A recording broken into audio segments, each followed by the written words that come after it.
Romanos 9, versículo 1, capítulo 9 de Romanos, pero antes vamos a pedirle al Señor que bendiga nuestro estudio. Como siempre, Padre, te pedimos, como siempre, antes de estudiar tu palabra, de que conocemos y sabemos que esto no es un ejercicio intelectual en última instancia, Señor, sino que es un ejercicio en el cual tu Espíritu es soberano, Señor, para iluminar verdaderamente la verdad que nos hace libre a nuestra alma, Señor.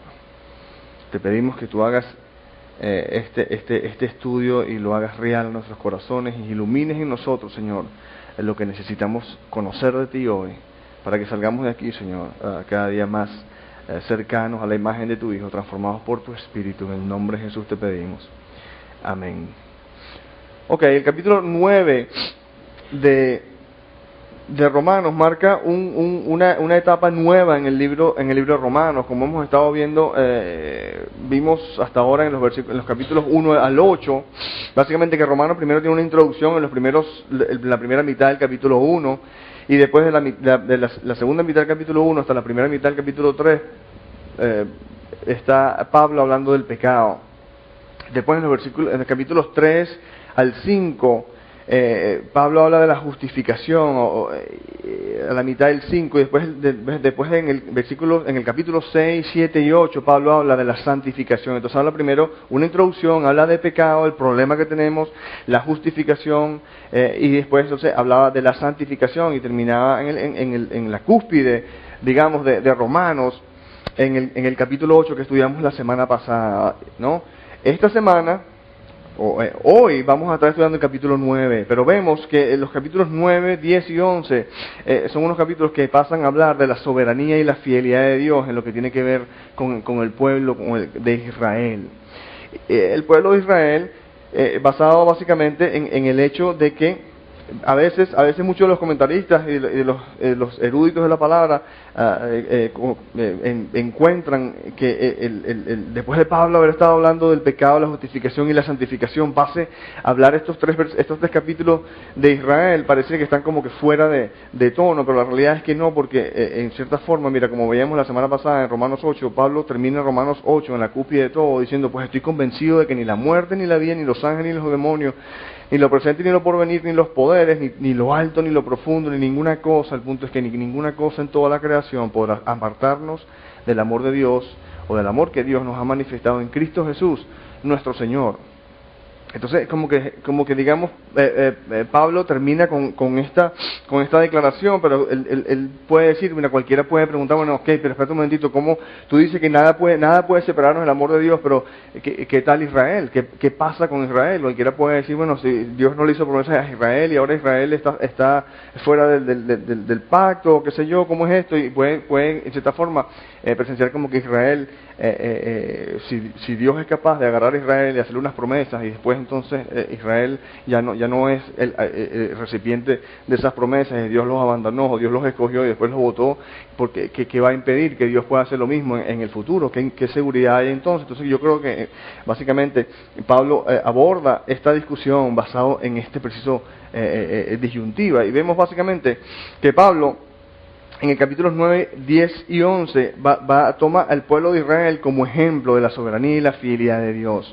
En el capítulo 9, como vamos a ver hoy, habla de la relación de Dios con Israel en el pasado, dando pie a su soberanía, o explicando su soberanía, o enfocándose en su soberanía. En el capítulo 10 habla de la relación de Dios con Israel en el presente, y habla de la equidad de Dios.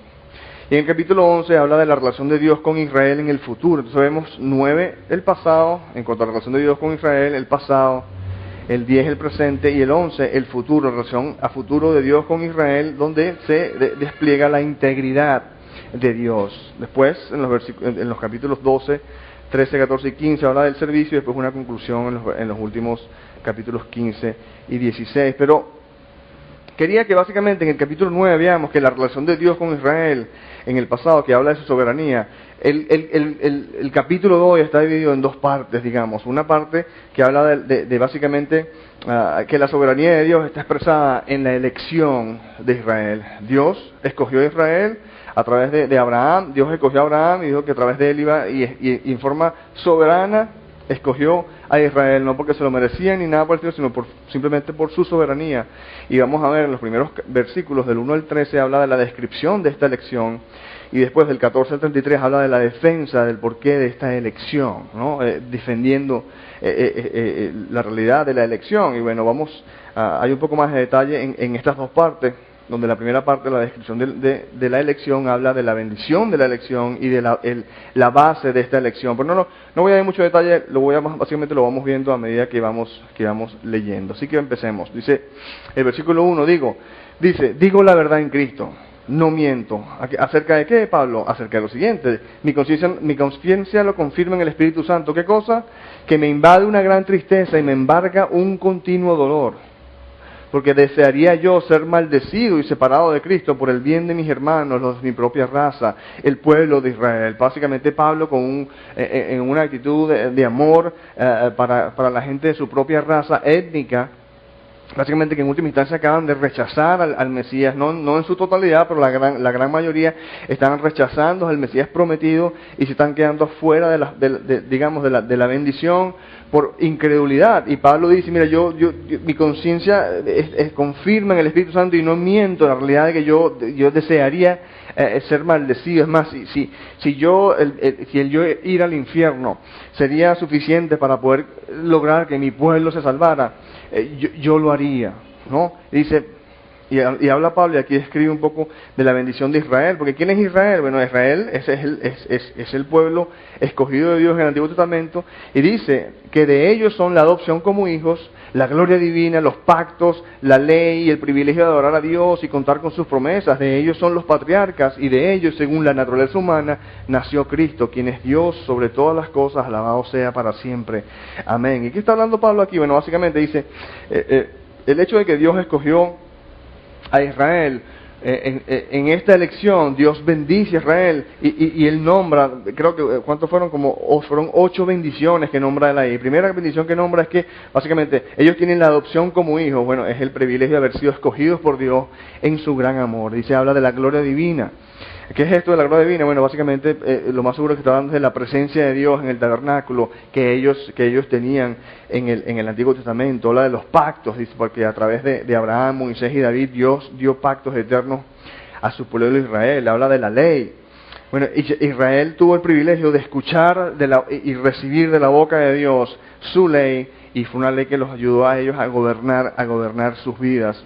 El quinto era el privilegio, dice el privilegio de adorar a Dios, hablando ciertamente del sistema sacerdotal levítico de adoración en el tabernáculo, que fue un gran privilegio que Dios le dio a ellos, la capacidad de venir y lidiar, aunque sea temporalmente, con animales y con sangre de animales, con sus culpas, para poder disfrutar de la presencia de Dios. Todo esto en forma, digamos, temporal, hasta que Dios preparara y proveyera el sacrificio final en Cristo Jesús, que es el Cordero de Dios. Pero bueno, dice, en cuanto a contar con sus promesas, mira, muchas promesas en el Antiguo Testamento se han cumplido y muchas están por cumplirse a favor de los judíos. Cuando dice la bendición de haber sido mediante los cuales vinieron los patriarcas, ciertamente hablando de Abraham, Isaac y Jacob, y los 12 hijos de Jacob, que fueron la base, en última instancia, de la nación judía. Y el más importante de todos, como dice al final, dice, y Cristo, el Mesías. Porque en última instancia, de los judíos, Cristo fue judío, de la tribu de Judá, y nacido acorde a la ley. El Mesías prometido vino a través del pueblo de Israel, y era de gran bendición. Y yo quería que viéramos que estas bendiciones, nosotros los cristianos gozamos hoy día de bendiciones similares. En cuanto a la adopción, Efesios 1:5 habla de que Dios nos predestinó para ser adoptados como hijos suyos por medio de Jesucristo, hablando de gloria. 2 Corintios 4:6 dice, porque Dios que ordenó la luz que resplandecía en las tinieblas, hizo brillar su luz en nuestros corazones para que conociéramos la gloria de Dios que resplandece en el rostro de Cristo. En cuanto al nuevo pacto que tenemos en la sangre de Cristo, que está al detalle en Hebreos 8, 9 y 10, no lo voy a leer, pero ahí está el pacto que tenemos en la sangre de Cristo, lo que estaba hablando ahorita de que no era el pacto a través de animales, sino a través de la sangre final del Cordero de Dios, Jesucristo. La ley, tenemos la ley, pero ya no tenemos la ley escrita, sino en tabletas, sino escrito en nuestros corazones. Hebreos Hebreos 10:16 dice, este es el pacto que haré con ellos, después de un tiempo dice el Señor, y pondré mis leyes en su corazón y las escribiré en su mente. ¿Qué más tenemos? Tenemos servicio sacerdotal a través de Cristo. Primera de Pedro 2:9 dice que nosotros somos un linaje escogido, un real sacerdocio. ¿No? Y tenemos también, acorde a Gálatas 3:7, a Abraham mismo como padre de todo creyente. Gálatas 3:7 dice, por lo tanto sepan que los descendientes de Abraham son aquellos que viven por la fe. Y digamos que básicamente todas estas bendiciones las tenemos porque estamos en Cristo. ¿Qué significa eso? Porque le hemos entregado nuestra vida a Cristo. Si Cristo es el Señor de tu vida, tú tienes acceso a estas bendiciones si te has arrepentido. Si no te has arrepentido, si tú todavía sigues siendo el dueño de tu vida y haces lo que te da la gana y no te sometes a la palabra de Dios, digamos, para vivir acorde a la voluntad de Dios, no en forma literal, no en forma legalística, sino acorde a como el Espíritu, revela la voluntad de Dios y tú te sometes a vivir acorde a lo que Dios revela en su palabra. Entonces estás en Cristo y estas promesas, estas bendiciones también aplican para ti. Vamos a ver básicamente la segunda parte, porque acabamos de ver, esa era la bendición de la elección descrita. Pero ahora vamos a ver cuál es la base de la elección. ¿Por qué esta elección? ¿Basado en qué Dios hace esta elección? Y vamos a ver que es, en última instancia, es la soberanía de Dios. En el versículo 6 dice, ahora bien, no digamos que la palabra de Dios ha fracasado. Lo que sucede es que no todos los que descienden de Israel son Israel. Bueno, ¿por qué? Porque ahora Israel está, como que dice, si Dios le hizo promesa a Israel porque están aislados y no están recibiendo, bueno, porque no todos los que descienden de Israel son verdadero Israel, no porque seas judío significa que eres verdaderamente un descendiente de Abraham. No todos los que descienden de Israel o de Jacob son el verdadero Israel. ¿Por qué? Porque la palabra Israel significa gobernado por Dios.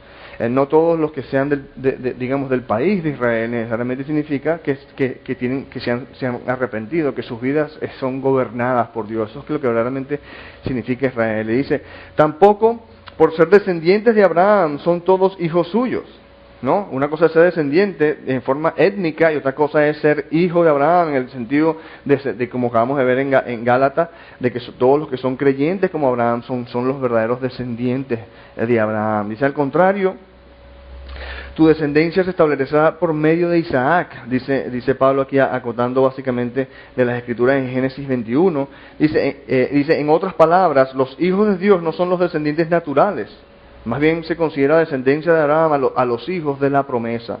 ¿Cómo los hijos de la promesa? Bueno, porque Abraham en última instancia tuvo otros hijos, pero Dios dice que su promesa de hacer una gran nación no iba a venir a través de Ismael, sino del hijo de la promesa, de Isaac, que fue el que, básicamente en el versículo 9 dice, esta es la promesa. ¿Cuál?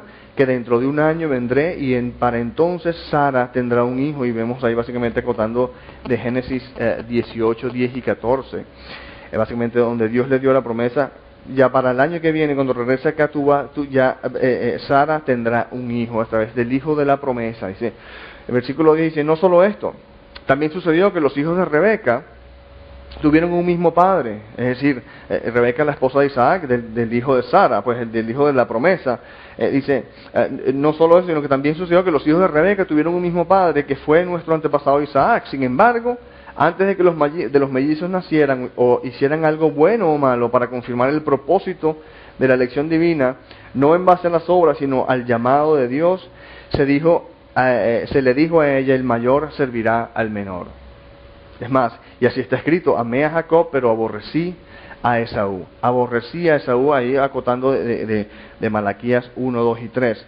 ¿Cómo es esto? Bueno, básicamente Rebeca quedó en estado y tenía dos mellizos, y Dios, antes que ellos tuvieran oportunidad de hacer o decir nada, o hacer algo bueno o malo, Dios dice que el mayor va a servir al menor, es decir, el menor es el que va a ser líder porque amé a Jacob, el menor, pero aborrecí a Esaú. ¿Cómo puede decir, bueno, cómo puede ser que Dios pueda antes que una persona haga nada y ni siquiera haya nacido, pueda decir Dios que escogí a Jacob y más bien aborrecí a Esaú? Y mira, el punto es el siguiente. La elección de Dios, acorde a la Biblia, la elección de Dios es basada en conocimiento previo. Eso es lo que enseña la Biblia. Primera de Pedro 1, 1 y 2, dice, mira lo que dice la primera de Pedro en el capítulo 1, empezando, dice, Pedro, apóstol de Jesucristo, a los elegidos, extranjeros dispersos en Ponto, Galacia, Capadocia, Asia y Bitinia, dice, según la previsión, o como dice ahí, alternamente, con conocimiento previo. Mira, que con conocimiento previo de Dios Padre, mediante la obra santificadora del Espíritu, para obedecer a Jesucristo y ser redimidos por su sangre. Básicamente dice, a los elegidos según el conocimiento previo de Dios el Padre. Dice, básicamente, mira, el punto es que Dios escoge, la palabra enseña que Dios escoge a su gente. Y Dios, todos los que Él escoge, terminan siendo ganadores. ¿Por qué? Por el conocimiento previo de Dios. Dios sabe de antemano si tú verdaderamente vas a tener corazón por Él, o vas a responder, o te vas a arrepentir. Y de antemano Dios elige, basado en la realidad que Él sabe que tú te vas eventualmente a arrepentir. Si Dios sabe que tú en última instancia no te vas a arrepentir y vas a vivir como se vio de hecho en la historia de Jacob y Esaú. ¿Jacob era perfecto? No. Jacob era un maleado, tramposo, pero Jacob tenía un corazón por Dios. Jacob deseaba las cosas de Dios. Esaú era un hombre de guerra, tú sabes, del monte y fuerte, y él no tenía ningún interés en las cosas de Dios. Le supo a nada la primogenitura y la bendición. La quiso, pero la primogenitura la dejó y la cambió por un plato de sopa. En última instancia, Esaú no tenía corazón por las cosas de Dios, mientras tanto Jacob sí la tenía. Dios escogió a Jacob, ¿por qué? Como dice aquí la primera de Pedro 1 y 2, basado en el conocimiento previo de Dios Padre. Así que yo no veo verdaderamente ningún conflicto en el hecho de que Dios elija, si Él elige sabiendo si verdaderamente tú te vas a arrepentir o no. El punto, en última instancia, mira, es que mira lo que dice la palabra aquí mismo Romanos, lo vamos a estudiar en un par de semanas, dice Romanos 11:33, dice, qué profundas son las riquezas de la sabiduría y del conocimiento de Dios. Qué indescifrables sus juicios e impenetrables sus caminos. Es decir, qué indescifrables sus decisiones y qué indescifrables y qué impenetrables son sus caminos o sus métodos. Lo increíble, no podemos discernir las decisiones de Dios y sus métodos, porque son los caminos de Dios, los métodos de Dios, la mente de Dios es infinitamente superior a la nuestra, y no podemos esperar conocerlo y entenderlo todo de manera perfecta. Nosotros simplemente creemos y nos basado en lo que la palabra enseña, y la palabra enseña ciertamente que Dios elige y lo hace basado en el conocimiento previo. Aquí en los siguientes versículos, en cuanto a la descripción de la elección, dice, básicamente, no, mentira, está en la parte de la defensa de la elección, que vamos a ver en los versículos 14 al 73, y lo primero que hay en cuanto a la defensa, y lo vamos a ver, ¿es Dios justo? Surge la pregunta, ¿es Dios justo? Porque fíjate lo que dice aquí, en el versículo 14, dice, ¿qué concluiremos? ¿Acaso es Dios injusto? De ninguna manera, dice Pablo. ¿Acaso es Dios injusto? De ninguna manera, es un hecho que a Moisés le dice, y aquí acotando en Éxodo 33, cuando Moisés le pide al Señor, muéstrame tu gloria, y el Señor le dice, mire, mi rostro no lo puedes ver, pero te voy a mostrar, como que dice, la estela de lo que queda cuando yo paso por un lugar, y le dice, Dios, como dice, proclamando su nombre, su carácter, dice, tendré clemencia de quien yo quiera tenerla, y seré compasivo con quien yo quiera serlo. El Señor es Dios, y Él es soberano de hacer lo que le dé la gana, y Él dice, voy a tener clemencia de quien yo quiera tenerla, y seré compasivo con quien yo quiera serlo. Por lo tanto, dice aquí Pablo, que la elección no depende del deseo ni de los esfuerzos humanos, sino única y exclusivamente de la misericordia de Dios. Una persona se salva en última instancia no porque quiera.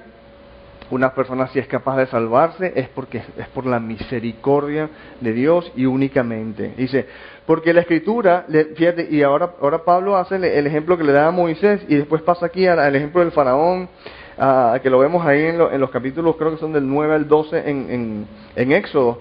Y dice, porque la Escritura le dice al faraón, ¿qué le dijo? Y básicamente ahí está contando de Éxodo 9:16, dice, te he levantado precisamente para mostrar en ti mi poder, y para que mi nombre sea proclamado por toda la tierra. Es decir, Dios levantó a este faraón única y exclusivamente, en última instancia, para, como dice aquí, para mostrar su poder y para que mi nombre fuera proclamado por toda la tierra en la manera en que Dios lo iba como dice, a subyugar y a derrotar. Dice, así que Dios tiene misericordia de quien Él quiera tenerla y endurece a quien Él quiere endurecer.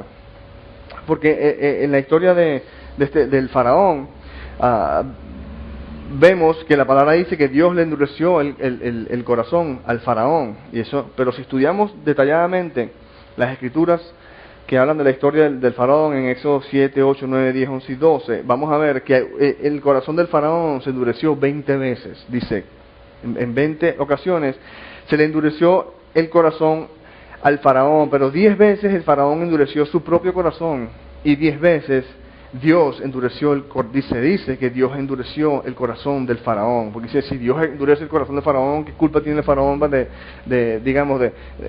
cómo lo pueden culpar? No, pues dice que el faraón mismo endureció su propio corazón, dice 10 veces, y otras 10 dice que Dios mismo fue el que en última instancia le endureció el corazón, como si Dios estuviera diciendo, tú no quieres tener nada que ver conmigo, bueno, que así sea, amén, y deja que la gente en última instancia viva la vida que quieren vivir. Si la quieren vivir sin Él, bueno, que así sea. Pero acuérdense siempre que Dios hace todas estas elecciones en última instancia es basado en su conocimiento previo, en última instancia, si la persona va o no a responder o va a arrepentirse. Mira, en Juan 14, a Jesús le hacen una pregunta, y le pregunta, ¿por qué te vas a revelar a nosotros y no al mundo entero? Y en el único lugar de las Escrituras que pareciera que Jesucristo explica por qué, explica que dice básicamente, los que me aman obedecerán mi palabra. Como queriendo decir una vez más, ¿por qué te vas a revelar a nosotros y no al mundo? Porque yo me revelo a la gente que en última instancia me van a obedecer, a los que se van a arrepentir. Mira, el punto es el siguiente. Dios es libre de gastar su dinero a donde Él más le plazca.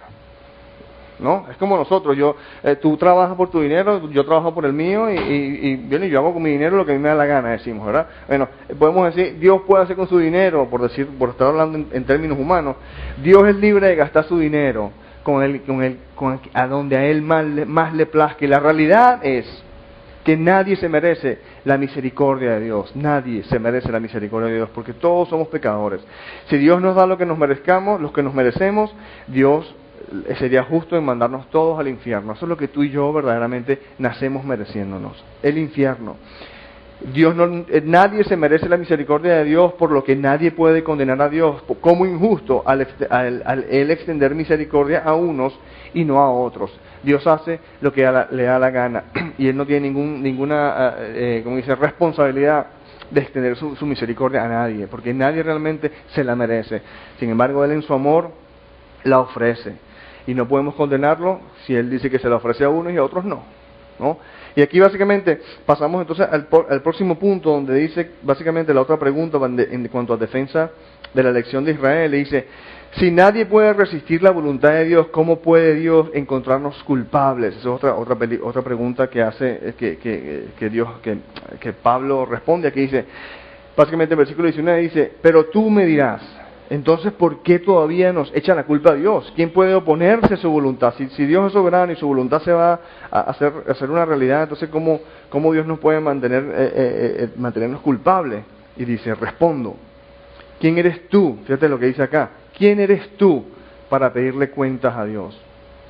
¿Acaso le dirá la olla de barro o digamos está hablando de un alfarero que agarra la arcilla y agarra tú sabes como dice el montón de arcilla? Eso es lo que está hablando ahí de la olla de barro, al que la modeló. ¿Por qué me hiciste así? Básicamente el producto final de una vasija de barro que nació de arcilla y el alfarero la hizo. Dice que ¿acaso la olla de barro le dice al que la modeló?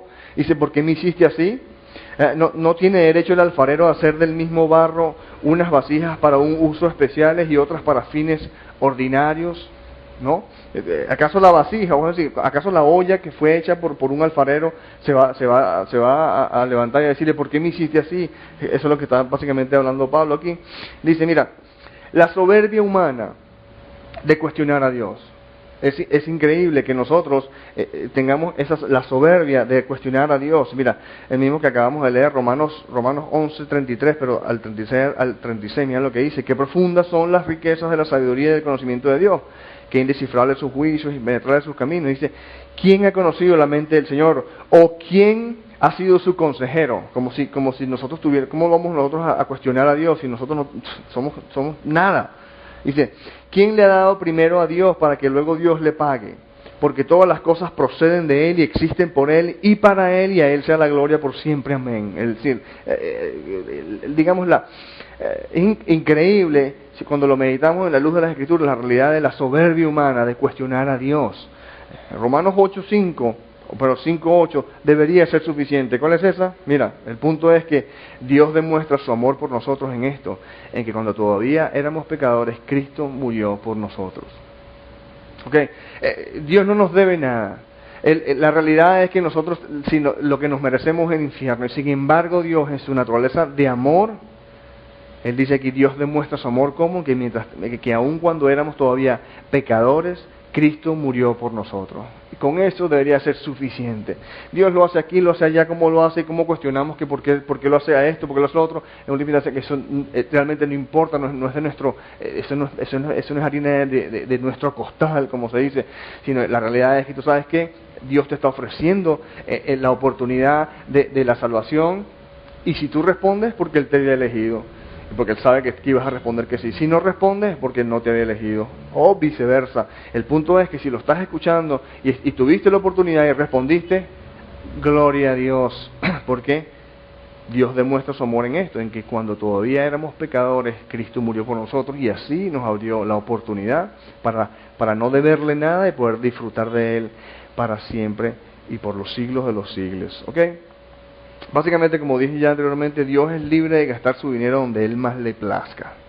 Nosotros no somos quien para decirle a Dios a quién debe y por qué cuestionarle por qué va a hacer esto y por qué no lo va a hacer. Dice, nadie se merece la misericordia de Dios, por lo que nadie puede condenar a Dios como injusto al Él extender su misericordia a unos y a otros no. La palabra nos está enseñando hoy aquí que Dios hace lo que le da la gana, y nosotros no somos nadie, en última instancia, para cuestionarlo. ¿Ok? Digo una cosa, estas son palabras que al principio cuando leemos son súper chocantes, pero son súper chocantes porque nosotros tenemos el ego subido. ¿Okay? La realidad es que aquí las Escrituras nos están poniendo nosotros en nuestro sitio. Que Dios es considerado y bueno y nos da entendimiento en muchas áreas, no quiere decir que nosotros nos merezcamos tener que estar entendiendo nada y que Dios tener que estar explicándose. Porque Dios es Dios y Él no tiene por qué explicarse. Sin embargo, y aquí nos está poniendo en nuestro lugar. Y correctamente, porque necesitamos tener visión de un Dios supremo y dejar de una vez por todas esta visión de Dios como un viejito con chiva blanca, amigoso y todo esto, cuando Dios es un Dios de un fuego consumidor. La palabra enseña que Dios es algo de tenerle miedo, porque Él es un fuego consumidor, pero es un Dios de amor. Ok. Aquí el versículo 22 sigue.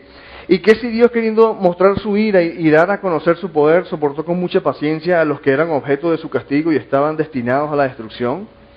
¿Qué si lo hizo para dar a conocer sus gloriosas riquezas a los que eran objeto de su misericordia y a quienes de antemano preparó para esa gloria?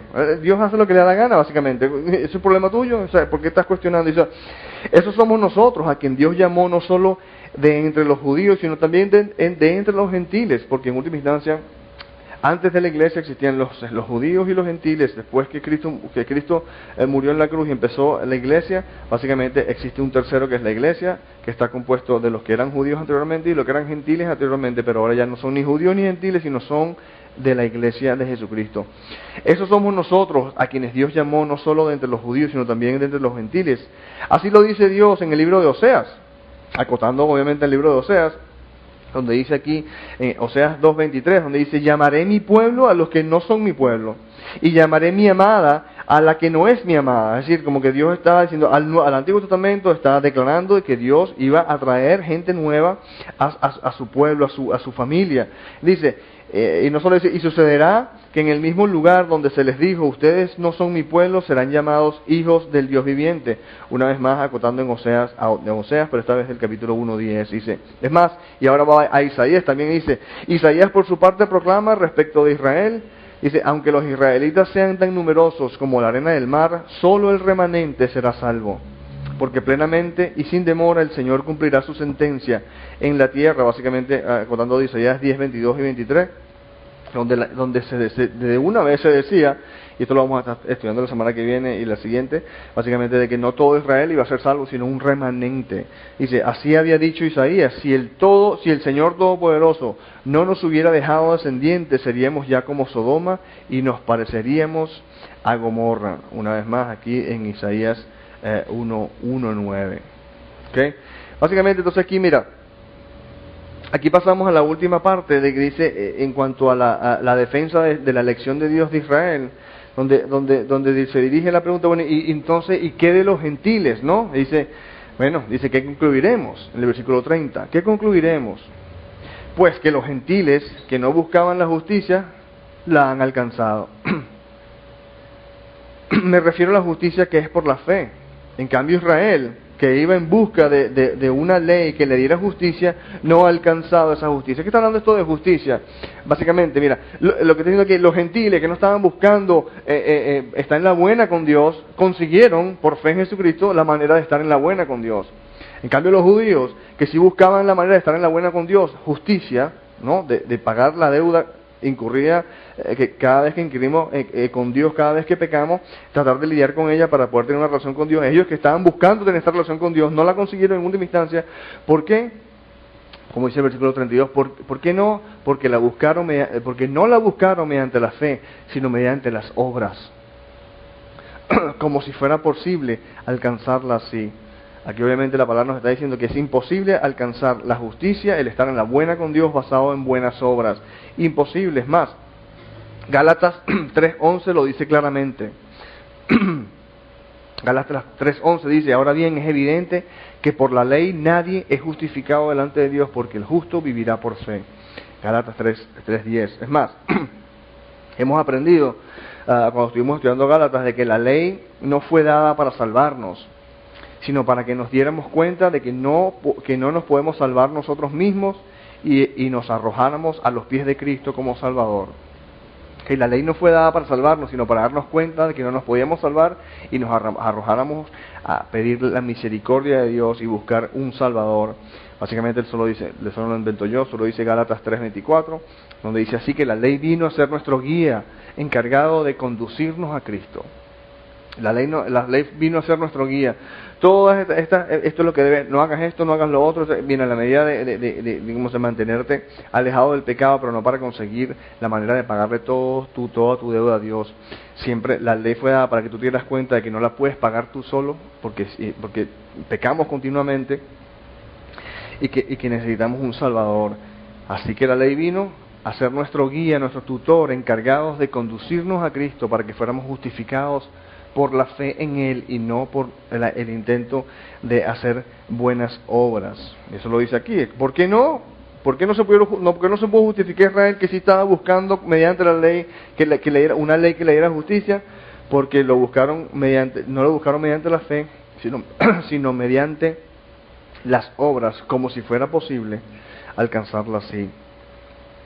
Por eso tropezaron con la piedra de tropiezo, como está escrito. Miren que pongo en Sión una piedra de tropiezo, en Jerusalén pongo una piedra de tropiezo y una roca que hace caer, pero el que confíe en Él no será defraudado. Es uno de los versículos más acotados de todo el Antiguo Testamento, en el Nuevo Testamento, y proviene ahí de Isaías 8:14 y Isaías 28:16, como queriendo decir, miren que pongo en Sión una piedra de tropiezo y una roca que hace caer. ¿Qué está hablando eso? Bueno, básicamente, el punto, mira, como anoté aquí, el punto es que los judíos tropezaron ante un Cristo justificado, un Cristo crucificado. ¿Cómo así? Bueno, la palabra en el Antiguo Testamento prometía la llegada, que Dios iba a enviar un Salvador, un Cristo, el Mesías, es lo mismo, Mesías en hebreo y Cristo en griego.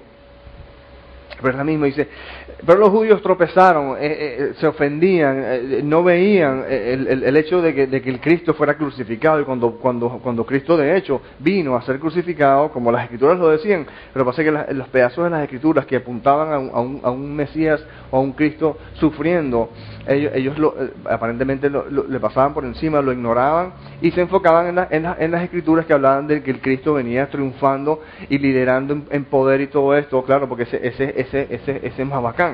Ese le gusta más a tu carne y a la mía.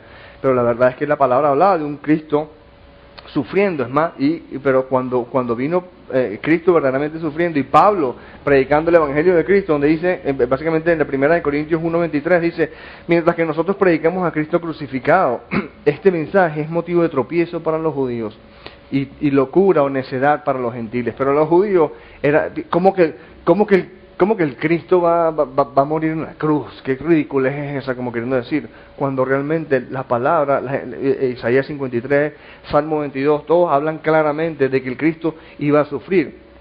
Pero que pasaba que eran selectivos en su interpretación de la Biblia, algo muy, muy importante de nunca hacer.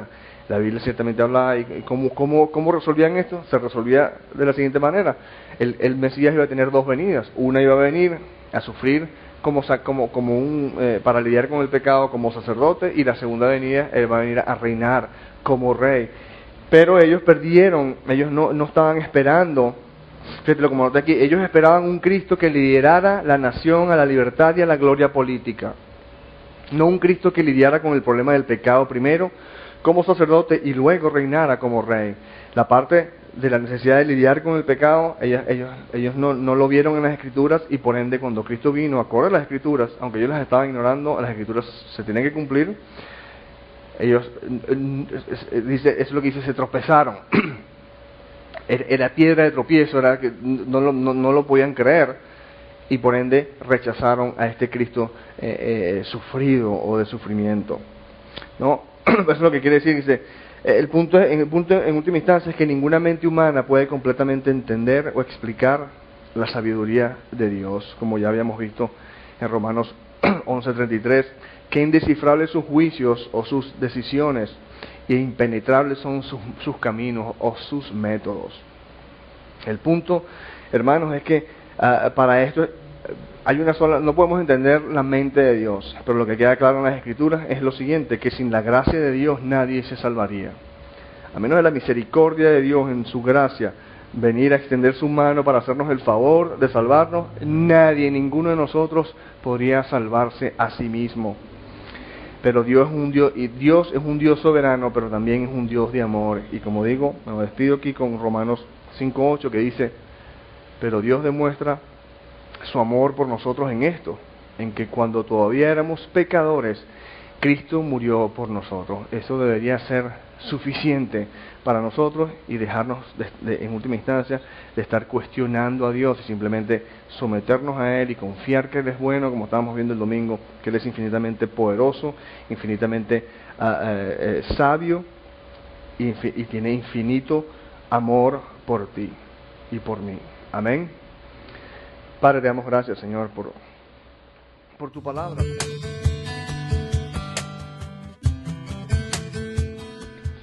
No queremos terminar nuestra enseñanza sin antes darte una oportunidad para entregar el control de tu vida a Jesucristo. No estoy hablando acerca de hacerte religioso o de afiliarte a alguna iglesia en particular. Estoy hablando acerca de conseguir verdadera vida, paz y gozo a través de una relación personal con el Señor Jesucristo. Si estás decidido, repite conmigo: Señor Jesucristo, me arrepiento de todos mis pecados. Te pido que entres en mi vida. Sé mi Señor y Salvador. Ahora que formalmente le has entregado tu vida a Jesucristo, entiende lo siguiente: Jesucristo guía a su pueblo a través de su palabra, la Biblia. Por lo que te exhorto vehementemente a congregarte en una iglesia donde se enseña la palabra de Dios, para que crezcas en la libertad que solo Jesucristo puede darte. Él mismo enseñó en Juan 8:31 y 32 que los que se mantienen fieles a sus enseñanzas conocerán la verdad, y la verdad los hará libres. Que Dios te bendiga, y recuerda: eres amado, eres amado, eres amado.